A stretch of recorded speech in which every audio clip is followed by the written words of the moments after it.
Seorang wanita hanya bisa menangis keras saat barang-barangnya tergeletak di pinggir jalan, basah kuyup diterpa hujan.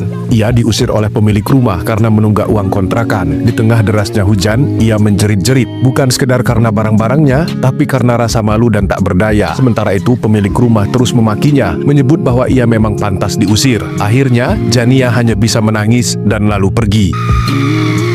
Jania adalah seorang ibu tunggal. Pagi itu seperti biasa, ia bangun dan menjalankan tugasnya sebagai seorang ibu.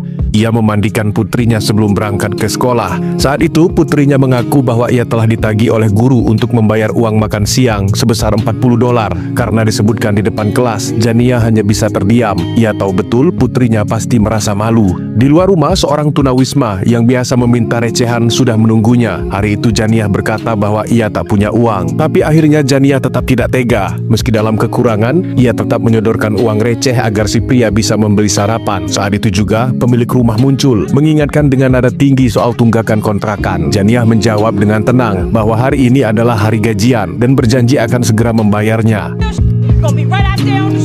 Ia lalu mengantar putrinya ke sekolah. Ia berjanji kepada putrinya akan datang siang nanti untuk membayar uang makan. Setelah itu ia bergegas ke tempat kerja. Jania bekerja sebagai kasir di sebuah supermarket. Ia dikenal sebagai pekerja keras, mengambil dua pekerjaan sekaligus. Karena ia sadar, sebagai ibu tunggal, ia harus berjuang sendiri demi masa depan anaknya. Ketika sedang melayani pelanggan, seorang pembeli akan membayar dengan kartu. Namun Jania menjelaskan bahwa sistem mereka belum menerima kartu tersebut. Mendengar itu, si pembeli malah marah-marah kepadanya, tak menerima penolakan pembayaran itu. Jania hanya diam. Lalu suami wanita itu juga ikut naik pitam dan melempar botol ke arahnya. Jania tidak melawan, ia hanya bisa diam membeku. Kemudian manajer pun datang, tapi bukannya untuk membela Jania, melainkan ia marah-marah dan menyuruh Jania membersihkan pecahan kaca. Di ruang belakang, satu-satunya sahabat Jania mendatanginya. Ia tahu betul betapa berat hidup Jania. Ia bahkan mencoba memberi uang untuk membantu membayar keperluan anaknya.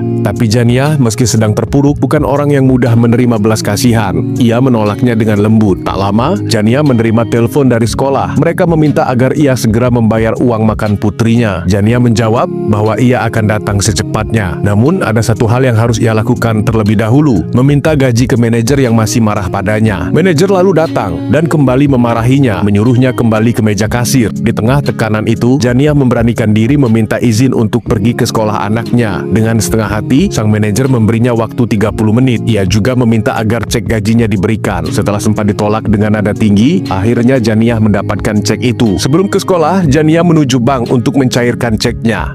Kebetulan posisi bank tidak jauh dari tempat ia bekerja. Tapi saat itu antrian bank